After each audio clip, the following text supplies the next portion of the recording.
Good evening, everyone, and thank you very much for the invitation to be here. I'm Chris Bell, former member of the Houston City Council, former member of Congress, and I would like to be your next mayor. In 2001, I received the Political Courage Award from the Harris County Republican Party. I'm the only person on this stage, I believe, to have ever received that award, and I believe I'm the only Democrat in history to have ever received that award. I think I've truly lived up to the spirit of the award and demonstrated amazing courage by being with all of you here this evening. But since Bill and Steve have been kind enough to come to Democratic events and play all nicey nice, I felt it was the least I could do. I have decided to get back in the arena because I believe that Houston is perfectly positioned to move to the next level and to not only be the fourth largest city, but to actually start acting like the fourth largest city and to become one of the most modern cities in the entire country. And I believe with the right leadership, we can do just that. Thank you very much. Councilman Stephen Costello, 1 minute for opening remarks. Thank you. I want to thank United Republicans for having us here this evening. I look forward to a lively discussion on the issues that I think are important to the city. I also want to thank my lovely wife. She's here in the back somewhere of 40 years. Thank you for being here with me tonight, David. I am your at-large city council member, and I'm also the city's budget chairman for the last 5 years. So I know quite a bit about the challenges that the city has moving forward. I'm also an engineer, a business owner, and co-founder of an engineering company back in 1991. And I'm proud to say that it's been a successful engineering firm, recognized 5 times by the Houston Business Journal as the best place to work in Houston. Why do I want to be your mayor? Because I think that we have numerous challenges facing the city of Houston today, specifically public safety. Many of our community feel they're unsafe. Public infrastructure, we obviously have to improve on our streets and drainage as well as our water and sewer, and our pension. And I look forward to those items being discussed this evening. Thank you. Thank you, Mr. Costello. Sheriff Adrian Garcia, former Sheriff Adrian Garcia, I beg your pardon. 1 minute for opening. Thank you. I'll take Houston Mayor for 5,000. Listen, it's an honor to be here. I want to thank everyone who's helped to organize tonight's event. You know, I've led, managed, and reformed a major organization, organization of nearly 5,000 employees, an operating budget of almost $500 million. And keeping you safe, protecting you, all the while also protecting your money, saving you over $200 million of your tax dollars. And with all the challenges that we're hearing about the city of Houston, not having enough money to fix the potholes, not having enough money to hire public safety and firefighters, public law enforcement officers and firefighters. Look, I've been able to balance 4 consecutive budgets. I'm looking forward to doing that. Now I'm Adrian Garcia, and I want to be your mayor. Thank you. Thank you, Mr. Garcia. Ben Hall, 1 minute for opening remarks.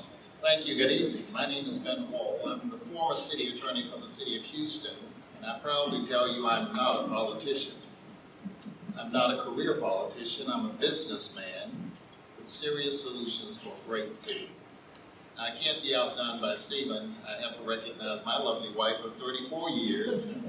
I thank you so much, Sandra, for being here. If you like the way crime is being handled in the city of Houston, then we have career politicians up here that want your vote. If you like the way flooding is being handled in the city of Houston, we also have choices of people who've been in office and flooding has increased. If you like the way that the pensions are being managed in the city, we have the budget chairman here, and you have him as a choice. But if you think this city is on the wrong path, if you believe that our roads can be repaired more quickly and more efficiently, if you believe that you can be made to feel safer in the city, then I'm Ben Hall, and I want to be your mayor. Thank you, Mr. Hall. Bill King, 1 minute for opening remarks. Well, thank you all for coming tonight. This is great to be here with so many friends. I noticed there's quite a few people who are Spring Branch Republicans. I just wanted to thank you all for the endorsement that we received today. We were very honored to get that today and send that out on our social media channels. Listen, I'm running for mayor because I love this city. It's a great city. It's a city of opportunity. But the truth is we have a city government that's not living up to the greatness of this city. Our infrastructure is a disaster. Our streets are an embarrassment. We have a police department that candidly admits that it does not even attempt to investigate. The majority of crimes are reported to it. And as a result, we only solved 8% of the burglaries last year. And on the back of the biggest oil and gas boom in our lifetime. We've not balanced our budget in over 12 years, and we're now $20 billion in debt. It's time to get this city back to basics. We need to fix the streets, catch the crooks, and balance the budget. Thank you, Mr. King. Marty McVeigh, 1 minute. Thank you. I'm really happy to be here with all of you today, and happy birthday, Barbara. Many more. I'm a businessman. I've created and managed many businesses over the years. I've consulted with many companies around the world and helped in turnaround situations and helped get companies back on the right track. What we have in the city of Houston is a financial disaster that is on our horizon.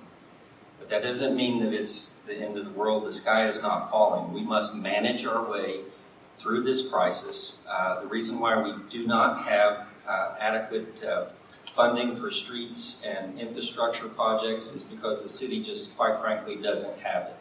So we need to look to bond out our debt, quite frankly, and move forward and not make the same mistakes that we've made to get us in the same position. Quite frankly, there is no political solution to our financial debt. We need a management solution. Thank you, Mr. McVeigh. Sylvester Turner, 1 minute for opening remarks. Thank you very much. My name is Sylvester Turner. I've been a lifelong resident of District A, with the exception of my time in law school. I've been a partner in the law firm downtown for the last 32 years, the owner of a title company for the last 18. In the legislature, I've done well under Democratic leadership. Quite frankly, I've done even better under Republican leadership. For 21 of my 26 years, I've served on the Appropriations Committee. Since 2003, I've been the only Democrat serving on the conference committee to the president. Since 2003, I've been the only Democrat serving on the Legislative Budget Board that oversees the entire state operation to the president. In 2003, when we faced a $10 billion shortfall, it was a Republican speaker who asked me to be at the table to help balance the budget. In 2011, when we faced a $27 billion shortfall, it was another Republican speaker who asked me to sit at the table to balance the budget, and we did. I'm a grad product of Klein High School, valedictorian, University of Houston with honors. Thank you very much. Thank you, Sylvester Turner. All right, let's move on to a round of questions. Pardon me. First question will go to Mr. Chris Dell, but it's a question that all of these candidates have heard many times before, and we thought it was important for this audience to hear the answer to this question. The city, as you know, is currently working under the fiscal constraints of 2 voter-approved caps. In 1979, voters limited the property tax rate dedicated to general services such as fire, police, and parks to 50 cents per $100 of valuation. A city official has been bumping into that cap longer than a decade. In 2004, voters essentially limited the annual growth of tax revenues to a combination of inflation and population growth. You know this is a situation we're in now. Mayor Parker is planning some sort of revenue cap change. Would you support any changes to those caps? What would you do about that? Yes, I would. I'd like to see them repealed because I don't think they're good public policy, and I think in a lot of respects it's like tying the hands of the city behind its back and saying go out and win the fight. We do have huge financial challenges, and as Bill King pointed out, we've enjoyed great economic prosperity in recent years here in the city of Houston. But the city of Houston has not had a chance to prosper, and it's going to cause extreme challenges in the future. One of the reasons is because of the revenue cap. That's not the end-all and be-all. We have to become more efficient. And I think when I talk about modernization and the ways that we want to incorporate technology and get smarter about the way we do things at City Hall, we will find a great deal of savings and be able to cut a great deal of waste. And that's a big part of the problem as well. Very good. Stephen Costello, 30 seconds to respond. No, I will not support raising the revenue cap. And the reason why is that the community doesn't believe we're spending the money wisely. And it's evident by our runaway pensions and runaway healthcare costs. And until we're able to convince the public that we can solve our pension problems and our runaway healthcare costs, not until that time will anyone give us new revenue. And that's my position today. Thank you. Adrian Garcia, 30 seconds. I support rev cap. I supported it when I was on council. I don't think you have got any confidence that City Hall has been spending your money wisely, and that's why I supported the rev cap. It created some fiscal discipline, so we make sure we know how we're using your money, and I think we just haven't been creative enough and disciplined enough to find the efficiencies in City Hall. I did it as sheriff. I'm ready to go do it for you again. Thank you. Ben Hall, 30 seconds. I oppose any efforts to raise the revenue cap. I'm against it. I believe that the city is taking in more than enough money to operate efficiently. It's simply spending too much money. And as your mayor, I intend to spend your money more wisely and more efficiently. Bill King, 30 seconds. Absolutely not. In the last 6 years, the city is now collecting $1 billion more in taxes and fees than it collected 6 years ago. I mean, when is enough enough? And yet we've still gone $3.3 billion further in debt in that same 6-year period. All the cap says is that if you want to exceed the sum of inflation and population growth, you have to come back and ask the voters for their permission to do that. Is that really too much to ask? Marty McVeigh, 30 seconds. I do not support raising the revenue cap. I don't support raising taxes only as a last resort. For too long, the city has operated under the assumption we'll just go get more money from the taxpayers and not working within their means. So I do not support raising taxes at all unless it is as a last resort. And Sylvester Turner. And I would modify the revenue cap that was put in place in 2004. In 2006, Bill White modified the revenue cap by putting an additional $90 million on top of that for public safety. I would modify it for public safety. Or two, I would modify it to pay down the debt. The debt will spike in 2018. And if we don't do it, then we're running into some serious problems. We have fewer police officers now than we had 10 years ago. We have infrastructure needs. To say that you're not going to modify the cap at all runs counter to all of that, and you simply cannot do it. Thank you very much. Under the format, Chris Bell, you have 30 seconds if you'd like to respond to the rebuttals. I would, because that's about the level of agreement and support I expected coming in this evening. Just because you support repealing the cap or modifying the cap or making an exception for public safety does not mean that you're not fiscally conservative. The reason I received the award back in 2001 is because I helped pass the first ever property tax rate rollback. We had ample funds there. It made all the sense in the world. Right now we have a lot of problems, and especially in the area of public safety, to say we're not going to do anything to drive more money into the budget is simply irresponsible. And sometimes when you want to lead, you have to take somewhat unpopular stance. Thank you very much, Mr. Bell. All right, question 2 to Stephen Costello. Mr. Costello, you know quite a bit about Rebuild Houston. It looks like Rebuild Houston is in big trouble. The Texas Supreme Court has, well, let's face it, all but mandated that the lower court must rule that the ballot language in the referendum that created Houston's drainage fee didn't tell voters that they were going to have a drainage fee. Let's assume that the courts are going to rule against Houston in this matter. Where do we go from here? If the city can't impose a drainage fee, would you propose any other sources of revenue that bankroll Rebuild Houston? Well, let's first talk about the successes of Rebuild Houston. Prior to Rebuild Houston, we were spending $100 million a year, and our debt service was $148 million. That doesn't make sense. In the last 4 years, we are spending $300 million a year rather than $100 million a year, completed 375 projects, lowered our street and drainage debt by $350 million, and we've done it with less staff. I find that a pretty successful program. And if you look at it moving forward over the next 15 years, we'll lower the debt by $1.7 billion, and we'll be investing $600 million every year rather than $100 million. This is an incredible program. I'm going to respectfully disagree with the court system. That's okay. We'll follow the court process and move on. And whatever the courts decide, the city will have to implement. But I would think that this program is going to be in the court system for a number of years. And what I look forward to is the success of the program, convincing the public that it's a successful Thank you, Mr. program. Costello. Adrian Garcia, 30 seconds to rebut. Look, you want the streets fixed, we want flooding to go away, so we need to make wise investments towards those issues. But at the end of the day, the concerns I've been hearing from folks is that nobody knows how these projects are being decided upon, how they're being prioritized. They're being put in, the decisions being made in conference rooms. That's a lot of your money that we're spending. I would probably move that program into City Hall where there's lights, cameras, and audio. Thank so you. that you know how they're being. Thanks very much, Mr. Garcia. Ben Hall, 30 seconds.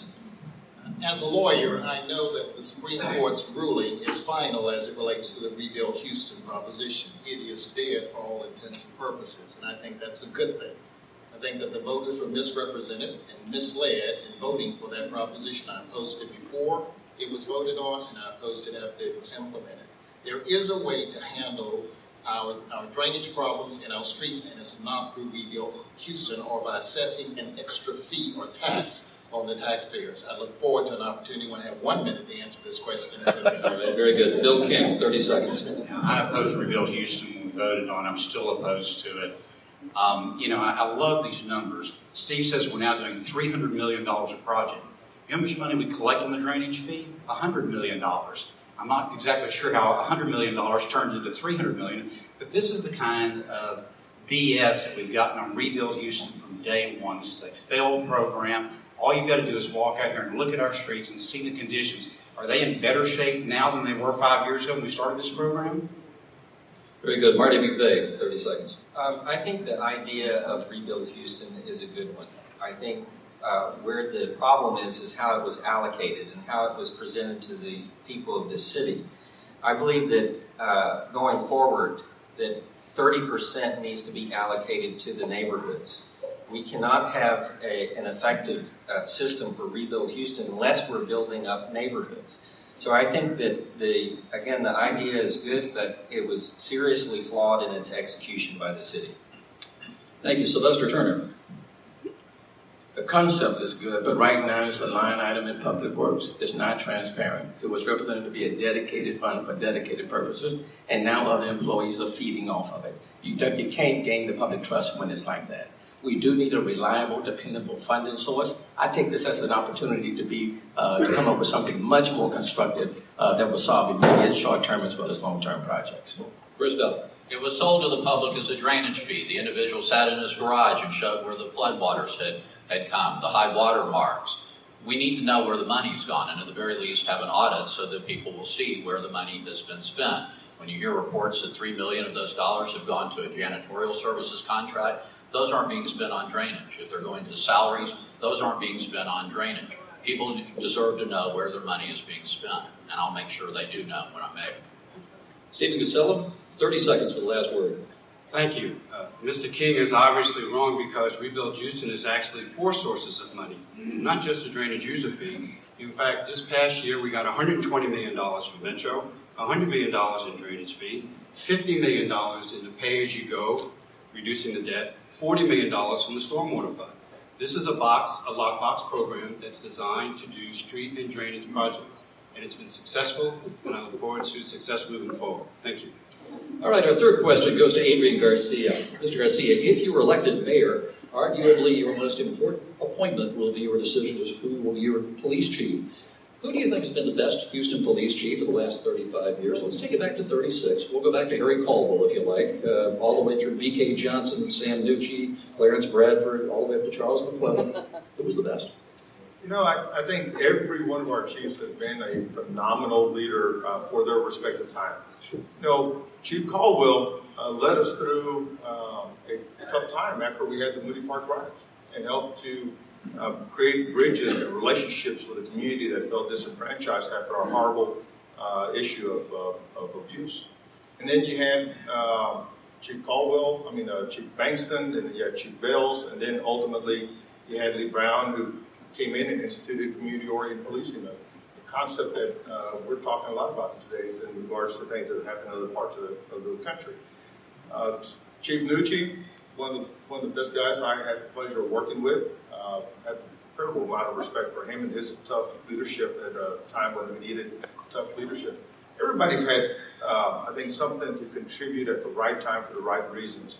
And so, but I think that at the end of the day, Chief Bankston was the one that set us on a career or on a pathway for professionalism. Thank you very much, Edwin Garcia. Ben Hall, 30 seconds. Well, I have a pretty clear answer on this. Sam Nucci happened to be my client when I was a city attorney.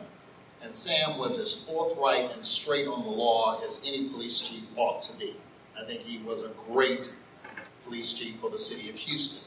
I also believe that Clarence Bradford, in his continuation of community policing, was also an example. But beyond Sam Nucci, I would say he would not come close to his leadership. I applaud Sam for what he did. Very good. Bill King, 30 seconds. I would agree. Sam Nucci was the best chief within the last 35 years. I think the fact that he was also a great lawyer, went on to become a judge, gives you some idea of the intellectual capacity he brought to the job. The issue, though, I think really more relevant is who's the next police chief is going to be. And I promise you it's going to be somebody that's going to think catching more than 8% of the burglars is important. Right. Very good. Marty McVeigh, 30 seconds. I think it's Lee Brown. Lee Brown is an educator. As police chief, he's an educator. He's believed in community-oriented policing. He has taught many police officers over the decades on the best practices for policing. I think that he's done a good job. His writings, his teachings have saved many police officers' lives and many citizens. Sylvester Turner, 30 seconds. And I choose to be more futuristic. I think we can learn from all of them, but I think it's important that you have 20,000 crimes that are not being investigated right now. We need somebody with good management skills. We need fewer police officers on the streets of the city of Houston that existed 10 years ago. We need someone who can recruit and reduce the administrative costs. Because if you look at the budget, it is soaring from $700 to nearly $1 billion. We need the officers on the street. We need the crimes investigated. And we need somebody tough and can be respected and know that people want to be safe in their home. Let's be futuristic. I choose not to look back in time. All right. Chris Bell? I get the feeling some people don't want to answer this question. I think Tom Lambert, he did such a great job at Metro, now he's running the whole show over there. But actually, I was going to probably surprise some people and say Lee Brown and Sam Nucci for very different reasons. Lee Brown because he tore down a lot of barriers in the city, and he did introduce community policing, something I think we need to return to. If you're not familiar with a community, it's very difficult to keep it safe. Sam Nucci because he came at a time when crime was out of hand and he got it under control. And I did that in 30 seconds. Thank you, Chris Bell. Steve Costello, best police chief. I make the practice of not looking back. I continue to look forward. And so I will be focusing on someone who can bring management and business practices back to the police department, not only public safety skills. The police department is aging. We need to change the demographics of our police department. Same size we've had in 10 years, except the budget is double. Over $800 million this year alone is going to be the police department's budget. We need to have management skills in addition to our public safety skills and ensure that we're also going to have good clearance rates on our crime. Thank you. Adrian Garcia, you have the last word on this. 30 seconds. We do need to look into the 22nd century. And so my appointment for police chief will be someone who understands where is the city of Houston today and where it's going to be tomorrow. We speak over 100 languages. We're the most richly cultured and diverse city in the country. So we need someone that can think through all those respective challenges and keep the city safer than it's ever been before. So we need to look for someone that will help look into the future, but understanding where we're at today. Very good. Fourth question now. We're on law enforcement. This question came from the group, from the audience, and it goes to Mr. Hall. It's a question about a controversial police surveillance tool, the Stingray. Now, for anybody in the audience who doesn't know about this, a Stingray is a device that allows law enforcement agencies to track people through their cell phones. Secrecy has surrounded this program because, well, the FBI has imposed what's essentially a gag order on grounds of discussing its operation would compromise its effectiveness. HPD has been using Stingrays. Do you favor that, Mr. Hall? Do you believe there should be transparency? If so, how would you do this if the FBI has a gag order?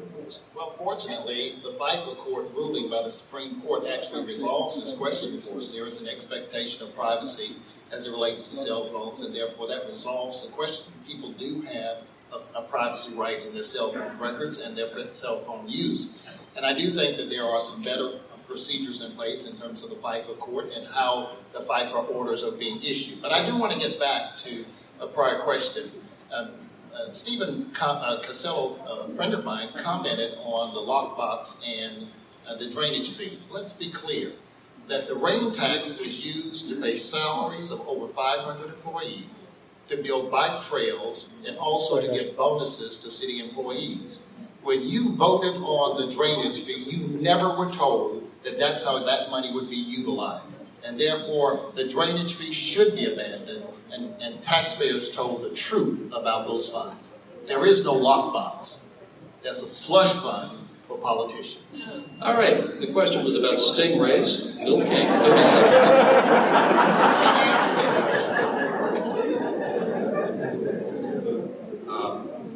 If stingrays cannot be used in a transparent fashion, then I don't think they ought to be used. I think the light of day is important, these kind of programs. I'm not exactly as clear, Doug, as you. The FBI orders a complete gag order, but if that's the case, then we shouldn't use it. Very good. Marty McVeigh.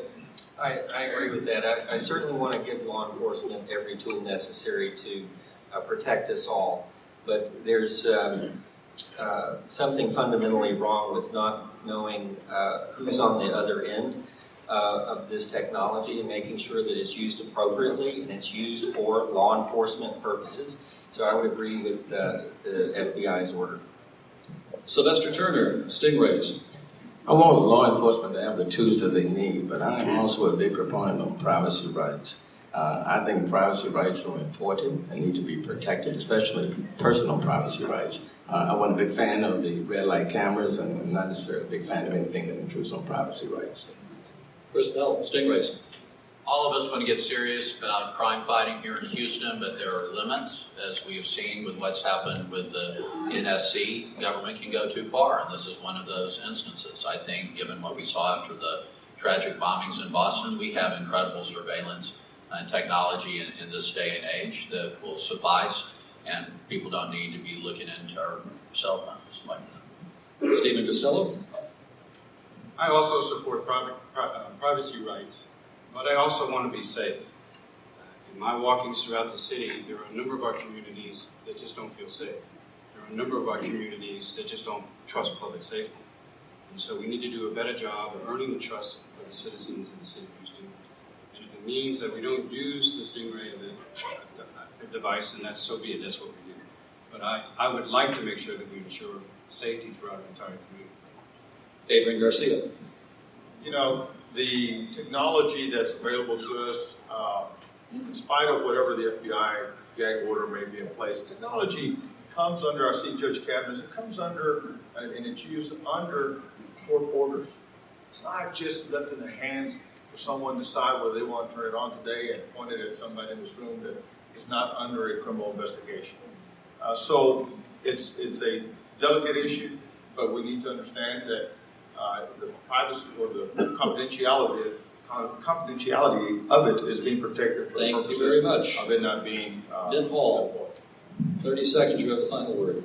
On this question, I think there are four of us that are actual lawyers up here on this stage, and I'm going to tell you that this is an issue that I have particularly studied. The FIFO court provides you with the safeguards, the federal safeguards, against whatever the FBI or the local police intend to use. There must be probable cause that a crime is to be committed or has been committed in order for this kind of technology to be utilized. That's sufficient protection. All right. Question now for Bill King from the audience once again, and it's right in your wheelhouse, Mr. King. The city's debt for unfunded employee pension and health care benefits continues to grow. It's about $5 billion. The last I checked my watch. Are you in favor of maintaining the city's fixed benefit pension plan, or would you change it to a fixed contribution plan, which is similar to a 401k? And what would you do about our outstanding pension obligations? There it is, across the plate. Who do I pay for this question? First of all, I want to recognize somebody that came in. Jim Murphy's back there, our state representative. Jim, stand up. Let me tell you what, Jim has been one of the few people in Austin willing to stand up on the pension issue and actually try to get some reform through Austin. Jim, I want to thank you for that because I know that was a courageous, tough stand for you to take. Look, our pension system is not sustainable. But at the same time, I don't believe in breaking promises that we've made to people. The first step we've got to make is to take new employees and move them from defined benefit to defined contribution plans. This is something that the private sector did 2 or 3 decades ago. That's the first step. When you're in a hole, stop digging. We are still going to have $4 or $5 billion to work out. But the city's growing. I think there's some ways to refinance that and do some cash discounts and get out of that and still honor our obligations. But to continue to make these unsustainable promises to the young people that are coming to work for the city of Houston today is irresponsible. It's irresponsible to the taxpayers, and it's irresponsible to those young employees, and we need to stop it ASAP. All right. Amen. Very good. Marty McVeigh, 30 seconds to respond. Thanks. I agree with that. And, you know, as I've said many times that the first thing we got to do is to stop digging ourselves in this financial hole. We need to bond out the debt and move forward. We cannot go back in time and negotiate with firefighters and police officers after services have been rendered. We need to have a plan moving forward and negotiate for the future, not for arrears. These people have already given their time, their service, and in some cases their lives. Thank you very much, Marty McVeigh. Sylvester Turner, pensions. There's only one person up here who has taken an employee retirement system of 200,000 employees with an unfunded liability of $7.5 billion and costing the state $500 million a year and made it actuarially sound.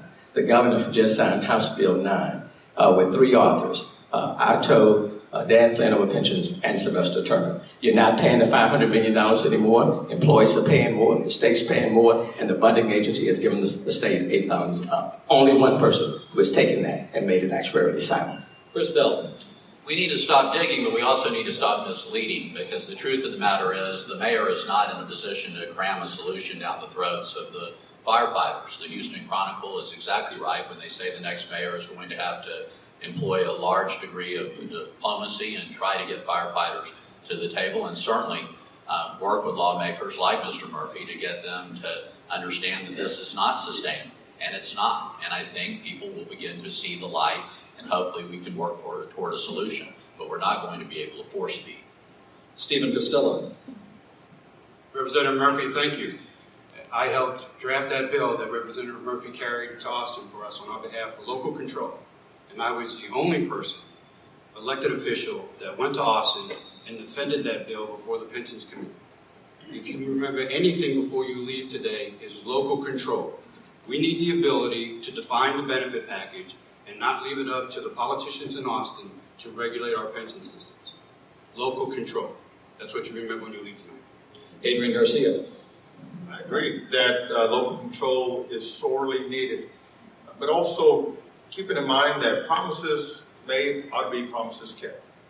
But the obligations that we're paying right now on all of the pensions was not the deal made in 2001. As an example, you know, the municipal pension was to go from 10% to 15%. It went from 10% to 50%. And when I was on council along with Tony and working with Bill White, we were able to ratchet some of that back down. Thank you very much, Adrian Garcia. Appreciate it. Ben Hall, 30 seconds on pensions. I am in favor of local control, but let me say, local control to do what? What are you going to do once you have local control? I agree that we have to deal with this as 2 components. One are legacy obligations, those that were made by prior politicians that we have to honor. The Constitution requires us to do so. As the current employees, I believe in fixed contribution pension obligations. That is, we are going to define how much money the taxpayers are going to contribute toward the pension plan as opposed to the risk in the market. Thank you very much, Bill King. Last word on pensions. I tell you, the last thing I want is Houston City Council in control of our pensions. That is the worst idea that I've heard so far tonight. Michael Kubash, would you agree with me on that? Look, we need a law that specifies new employees shall be in defined contribution plans. That's the only way we're going to get out of this problem. And anybody who's not talking about moving us from defined benefit to defined contribution plans is not being serious about this problem. Because as long as elected officials have the opportunity to promise one group... Thank you very much, Bill King. Read my columns on Highest book, you'll say next. All right, Marty McVeigh, a question for you. As I mentioned at the top of this, before this debate, I spoke with a survey of small business owners and asked them, is there a question you want me to ask of the possible future mayor of Houston? And I was surprised how often I heard the same complaint from them, that getting permits in our city is a time-consuming nightmare. It can take months to get a permit for a simple project. One permit runner told me that some of her clients are saying, don't even bother trying to put me in the city of Houston. I'm going to go to the county because I just can't get a permit. We heard about this when Bill White was mayor. It's still a problem.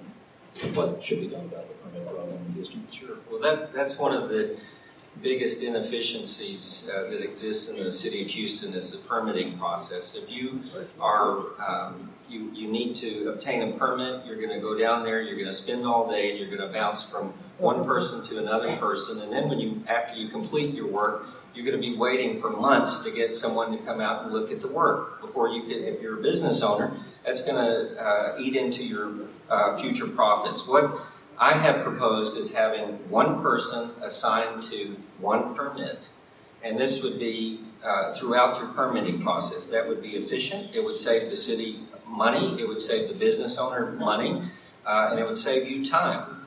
The permitting process should not be a hindrance to doing business. It should not be a hindrance to improving your property. It should be a way that you were able to earn more. You were able to get more done. It costs everyone more. Contractors, Thank you very much, architects. Mr. McVeigh. Sylvester Turner, if you're elected mayor, what would you do about our permit problem? The only thing is that there were 20,000 permits requested in 2012-13 as compared to 11,000 in 2011. I think it's very simple. For those small jobs, you take them out of the line and you allow them to have an express system, just like you go into a checkout. You don't need to stand behind the larger projects. For smaller jobs, you take out residential seeking permits, one-stop shop, have everybody there to sign. For the larger projects, they go through the regular process. But under Chapter 42 now, you can expedite that. For commercial people who want their permits, they pay for them. Thank you very much, Sylvester Turner. Chris Bell, permits. This is one area where my goals toward modernization will make a dramatic difference. Just today, we rolled out our eHouston program. You can read about it at belformayor.com. One whole section has to do with permitting. That entire process you should be able to accomplish it online. They have made some steps in that direction toward e-permitting, but not enough. We believe that you should be able to apply online, and decisions and comments and additions should be made online. It will greatly expedite the process, and as one who just spent 4 hours down there after the flood, we're very much for this. Stephen Costello. In the honor of an engineering company since 1991, who has dealt with the permit department since 1991, no better to understand the challenges that we have in the permit department. The challenges are not only in plan review, but they're also in construction. The problems that we have is we don't send the same inspectors to the same site and come up with the same conclusions. So who better to work through the permit process than someone who has that experience? Thank you. Adrian Garcia, permits. Well, first of all, you want to make sure that a homeowner trying to do a simple remodeling job isn't being treated like someone's trying to build a 50-story skyscraper.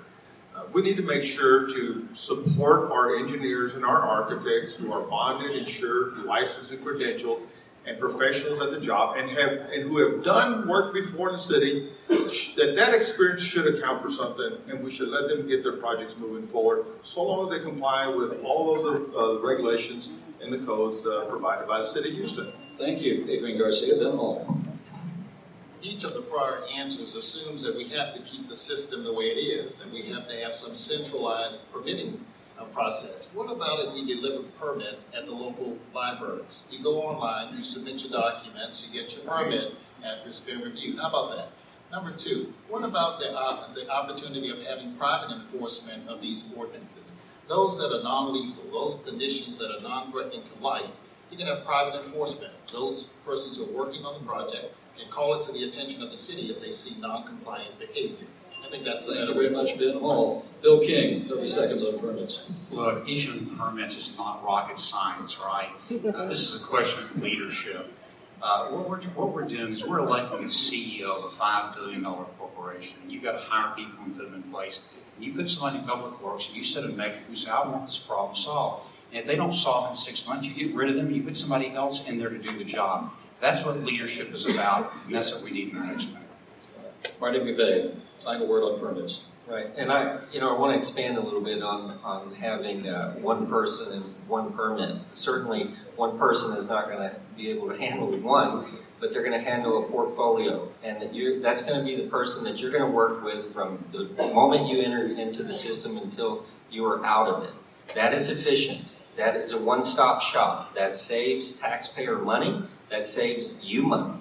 I can't imagine our city growing by the amount that it is growing and we don't have a system in place that is efficient. Thank you very much, Marty.